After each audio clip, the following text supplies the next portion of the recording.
It isn't something that I love to that I like to recall. The memories of it and the consequences of those memories are bittersweet. Losing your friends and or your comrades. Actually, we hesitated to make friendships, form very close friendships because of the losses. We would tend to probably drink more than we should, uh, and seeking some respite in the bottle was not uncommon.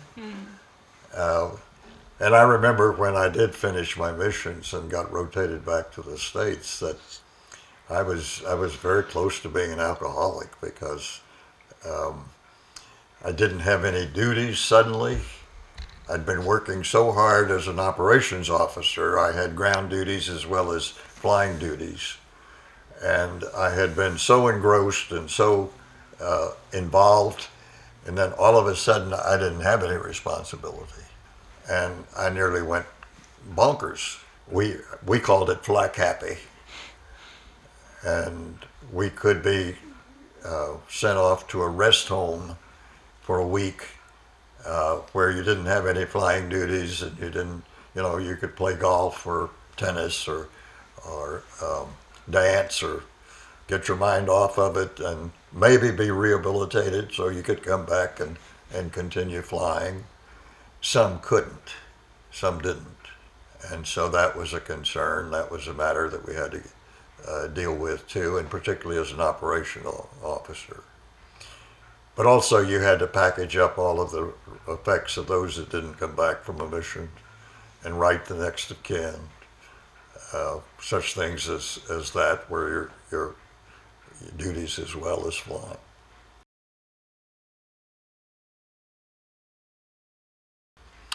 Well, we were so darn glad to be alive and to have survived that, it was a great celebration. But you can't celebrate all the time. And my quest and need was to be assigned and to get back to flying and to do something productive for the war effort because the war was still far from over, was still raging. And so I was assigned to Tampa, Florida, and established a combat crew inspection team where with others we would take crews up that were replacements to be sent over as replacements and check them out on emergency procedures and things of that sort to see if they were combat ready. And then they transitioned me onto B-29s, and I was just ready to be sent to the Pacific and fight another war against the Japanese when the bomb was dropped. And fortunately, I didn't have to go.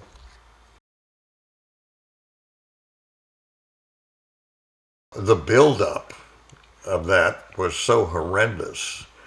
Uh, there was such a huge stockpile of munitions and equipment and everything in preparation for the invasion. And I very seriously considered staying because I wanted to participate in the invasion. I wanted to see that. I wanted to see some results of what we had been doing and trying to uh, build up to that point. But they said, well, if we'll put you in command of a squadron, but when your squadron leads the formation, you'll still have to fly combat. And I said, well, what's my alternative? They said, well, we can send you back to the States as an instructor. You've earned that, and you're entitled to that. That's the alternative. I said, how soon can you cut my orders? I was only tempted to, for a very short period of time, to stay and participate and be a part of the invasion. But we'd all been pointed toward all of our efforts and output up to that point was toward that ultimate conclusion.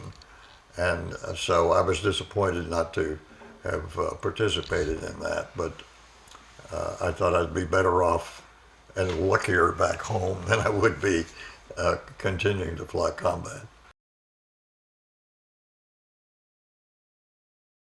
Well, with a last name like Luckadoo, it's pretty, we always shortened names and gave people nicknames, but when I got my feet frostbitten and was hospitalized, I was assigned as an operations officer, and as a result of hospitalization, I missed 3 of the worst missions that the group flew up until that time, or else I probably would not have survived. So I was lucky in that respect. My luckiest thing, though, was meeting my wife after I came back from overseas and getting married.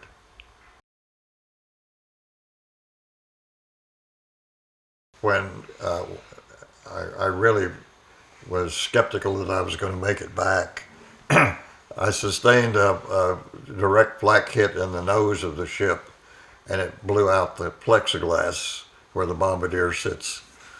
And as a result, all of that cold air rushed in to the cockpit, and I was there for 5.5 hours, still at the controls, and it was blowing right on my feet, so both my feet were frostbitten and actually frozen to the rudders, so that when I finally landed, I had to do so with my heels to have any control over the airplane. And when they chipped me out and shipped me up to the hospital, I was just extremely lucky that I didn't lose my toes, all of them. At that extreme cold,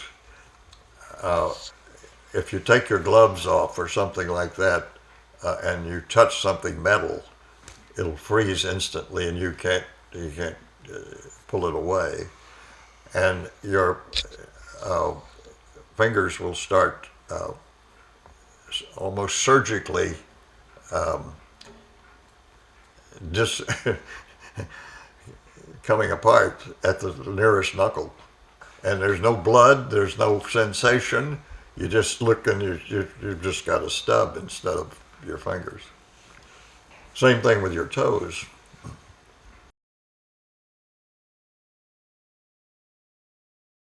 Well, the 100th Bomb Group became known as the Bloody Hundredth because of our extreme losses early on.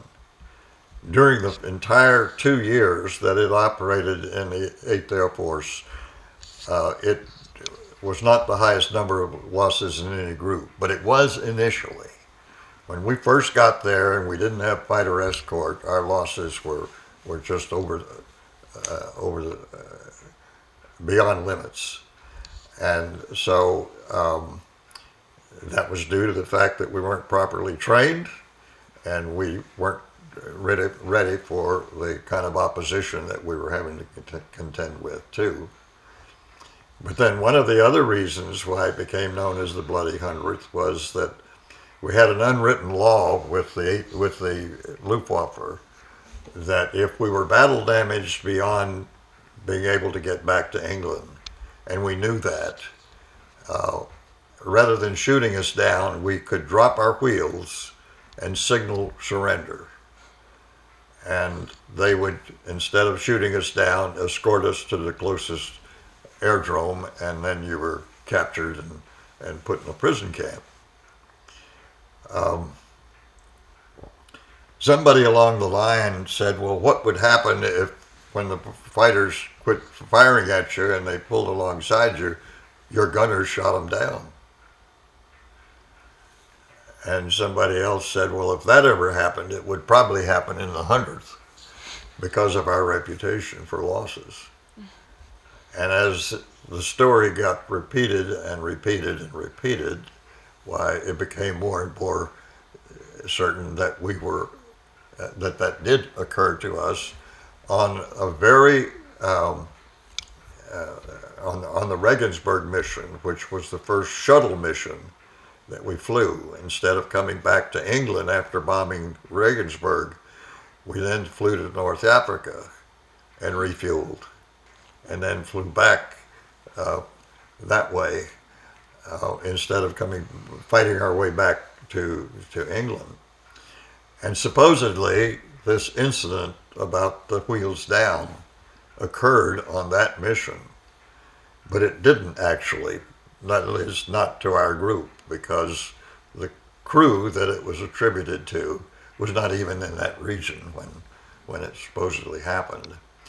But as a result of the story, our reputation was damaged, because it said, as a result, the Germans cue on the 100th Bomb Group, and that's why your losses are so great, because they recognize your insignia and they're retaliating for shooting down their fighters.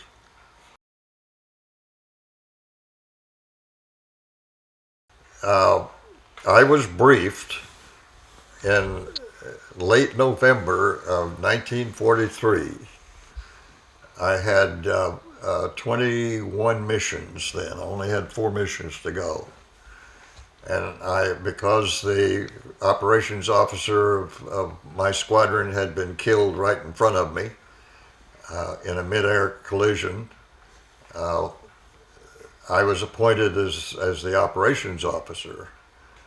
And later, I was in the officers' club one evening, and the squadron commander came up to me and tapped me on the shoulder, and he said, "Lucky, you better go get some sleep, because you're flying tomorrow." And I said, "Oh, really?" And he said, "Yeah, we're leading. Our squadron is leading the formation." And I said, "Well, if we're leading, the squadron CO is supposed to be the command pilot. Why aren't you flying?" And he said, "I want you to fly this mission." And so, innocently, I went to bed and was awakened about 3:30 in the morning for the briefing. And when we went into the briefing after breakfast, here came General Curtis LeMay, who was the commanding general of the 3rd Air Division, which we were a part of. And I thought that was very strange, because he had never attended any of our briefings before. But when they pulled back the curtain, it revealed that this mission was direct from our base, without any diversion, direct to Berlin. But it didn't show any return. And we discovered that the mission had been planned because the meteorologists had predicted that there was a solid cloud cover over all of Europe, and it was up to 10,000 feet. And instead of going in at our usual altitude of 25 to 29, we would go in at 12,000 feet, just on top of the undercast. And then when we turned on the initial point to bomb, we would dive through the clouds and break out at 6,000 feet at high noon, broad daylight, over the Reichstag. And General LeMay said, "Gentlemen, I've always wanted to fly this mission myself, because this is what my entire military career had been pointed towards. But I've been prohibited from getting in an airplane today or be court-martialed. But I have to tell you in all honesty that if we get only one airplane over that target, it will be a success." So I looked across the room where the squadron commander was, and I mouthed to him that he knew what the mission was, and he had put me in this position. So I collared him after the briefing, and I said, "You dirty so-and-so, you knew what this mission was, and you put me in this position. But I want to tell you something. I'm coming back from it. And when I do, if I see your face anywhere, I'll kill you." So that was rank insubordination. He should have court-martialed me on the spot. But if he did, he had to fly the mission. So he didn't open his mouth. So we took off and climbed up through the overcast and started out for the enemy coast, and just got there, and they recalled the mission because the clouds had dispersed. So when I landed, I went immediately to headquarters and I said, transfer me now, because I will not serve another minute under that guy for what he did.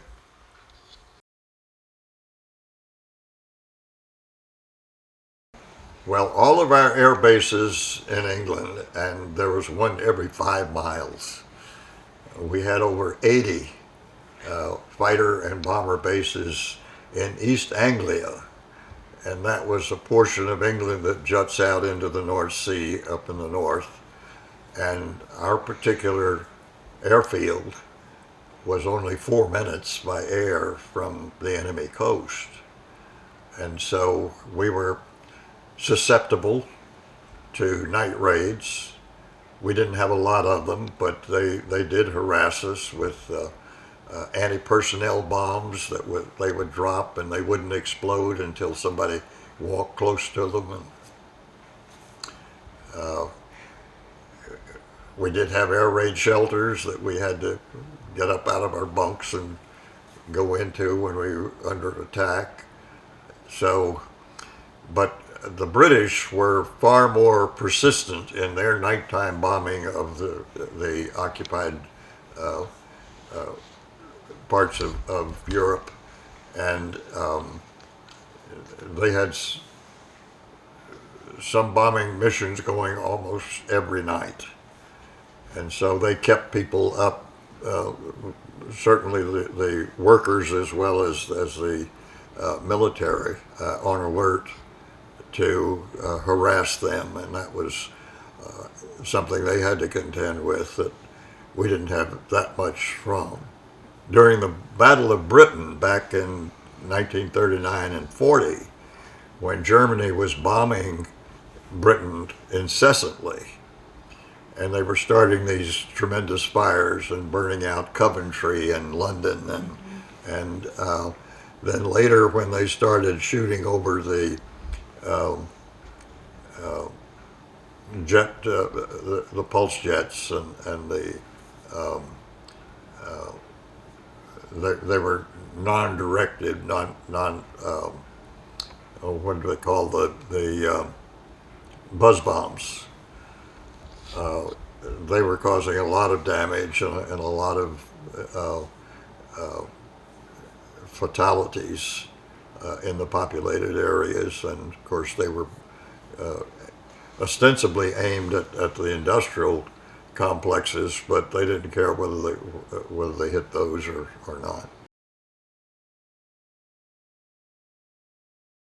Well, we had a briefing room that was a stage, and it had a big wall map which would show the route to the target and back. And we also went through a meteorological briefing to tell us their best guess at what the weather was going to be like that far away, and it wasn't very accurate because they would give us heads up on what kind of cloud cover we should expect and that sort of thing, but it was never, it didn't turn out to be that way at all. We'd also be briefed by the intelligence department as to what kind of defenses we should encounter en route as well as over the target. And then, of course, what kind of fighter opposition we might encounter. Literally, they could move their anti-aircraft defenses around on rail cars and on trucks, so they knew where our target was going to be almost as soon as we did. And when you take the time factor where we have to take off, climb up, and then form up and get to the target, they have 3 or 4, 5 hours to prepare for us. In that period, they can move not only anti-aircraft defenses in to protect the target or to get us en route, but they can move their fighter bases from point to point, from far north Germany down into France in that period of time, they could counter us in very effectively. So, but their intelligence was quite phenomenal, and little did we know, but did find out later that they sometimes had moles on our bases that were radioing what our targets were when it was revealed to us. When you were facing it, the only way that we could get any foreknowledge of that was from people who had more missions than we did or had already been confronted with it. When they came back, they would, of course, tell us what to expect. We didn't officially get warned normally because they didn't, headquarters didn't really know. The crews did because they'd experienced it. Absolutely. The one over Bremen on October the 8th, when we lost 12 out of the 18 airplanes on the bomb run, I really didn't think that my chances were, because I lost an engine, and it's very difficult to keep up in formation with only 3 engines operating. And if you have to leave the formation because you can't keep up, that's exactly what they're looking for, because that's when their technique really was to damage us over the target with the anti-aircraft fire. And as soon as we turned off the target, then they would jump us or force us to leave the formation, and then they could pick us off at leisure. On this particular mission, on the 8th of October of 1943, when the plane in front of me was rammed, and his wingman scraped me as they went across. I had very grave doubts, but I brought what was left of the group home by firing a flare, and then they formed on me, but there were only 5 other ships out of the formation, and we tacked on to a following wave of another group that had lost a whole squadron, and we just fitted in as that missing squadron. That's how we got by. But it was very, very iffy. Another time that I was very apprehensive about my chances of survival was that we had a rule that if your crew led the group, that the co-pilot would go back and fly in the tail gun position, and he would be replaced by a command pilot. Well, they put me in the tail. I'd never fired a .50 caliber in my life. I didn't have any idea what to do. And so, innocently, when we were under attack, I just bore down on the triggers and burned out both barrels. So I was completely useless, except to call out the incoming fighters, but I couldn't do anything. And when I got back, I said, this is ridiculous. I was never trained to fire a machine gun, have no practice, and you have to lead. Of course, when somebody is attacking, you've got to shoot way out in front of them for the bullets to get there by the time they do. And I didn't know anything about that, or deflection shots and all of that. So I said, this is ridiculous, and I'm not going to do it again. And I don't care if you court-martial me or what, but I'm not going to fly in the tail gun position again. And so I sat on the ground as the crew that I had gone over with originally went ahead and finished their missions as lead crew. And when they finished, they did a very rapid tour and lived through it. But I still had 4 missions to go.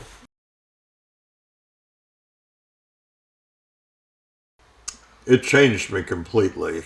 I don't think anybody goes into combat and comes back the same person.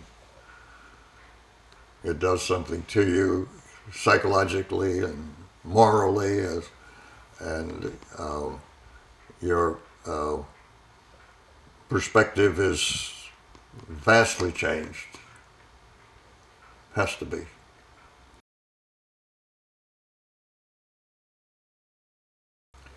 Well, I didn't really want to recall because it was too painful. My combat experiences, I had nightmares. As a matter of fact, after I got married, 10 years later, my wife said, "Do you realize you twitch your toes all night long?" And I said, "Oh, honey, I'm so sorry to disturb your rest." And she said, "No, no, it's not that, but you just flex your toes all the time." And I said, "Well, it's obviously a subconscious reaction to try and keep the circulation going so I wouldn't lose my toes from frostbite." And that was still with me, and I was reliving it, and so it changes you. It gives you different quirks, as it were, and I think you're vastly affected by your human relations with other people. At this stage in my life, I'm grateful for every day. Every single day. I was grateful for every single day when I was in flying combat because you never knew what tomorrow was going to bring. And getting in an airplane and going out on a combat mission and not knowing whether you're going to come back or not is pretty hard to swallow.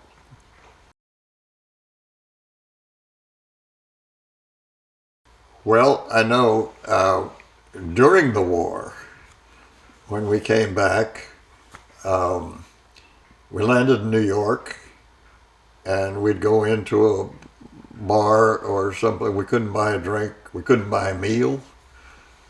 Someone would pick up the tab, or they honored your service then.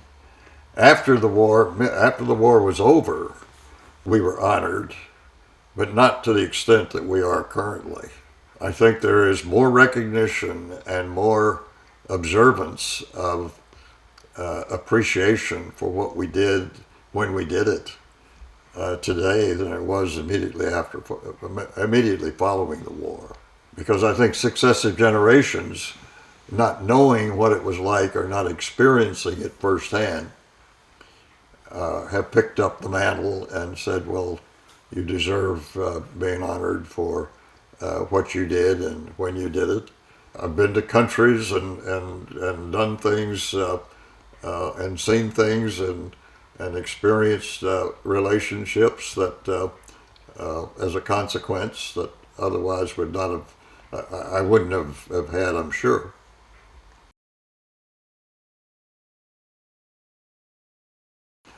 Well, I do have two major things that I want to accomplish in what time I have left, if I possibly can.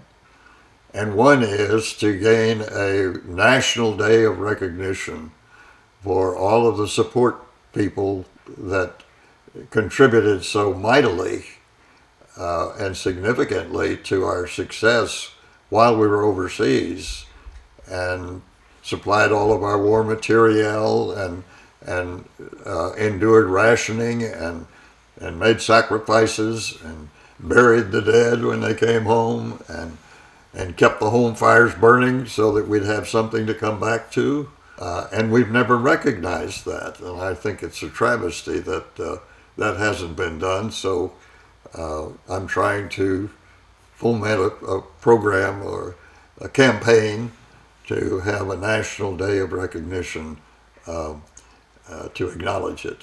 Otherwise, we wouldn't have won the war. Mm-hmm.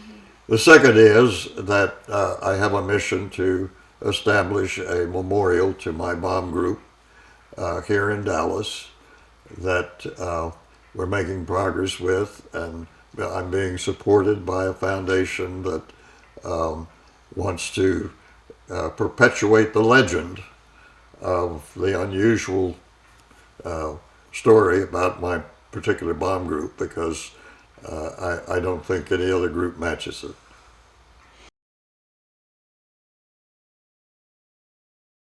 We should all, whether as a result of a war or not, be grateful for every day that we live and make the most of it. And that's one thing that I attempt to emphasize with my talks with the younger generations, but that applies to the older generations just as well. We're blessed to be able to enjoy the freedoms that war produced for us. But just the sheer joy of living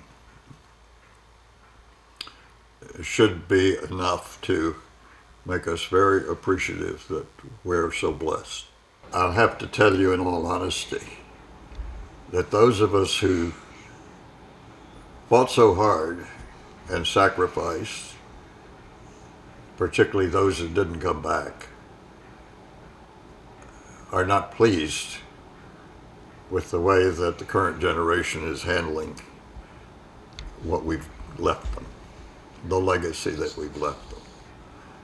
I don't think that the freedoms and the obligations for service and are being properly recognized. And that doesn't make me very happy.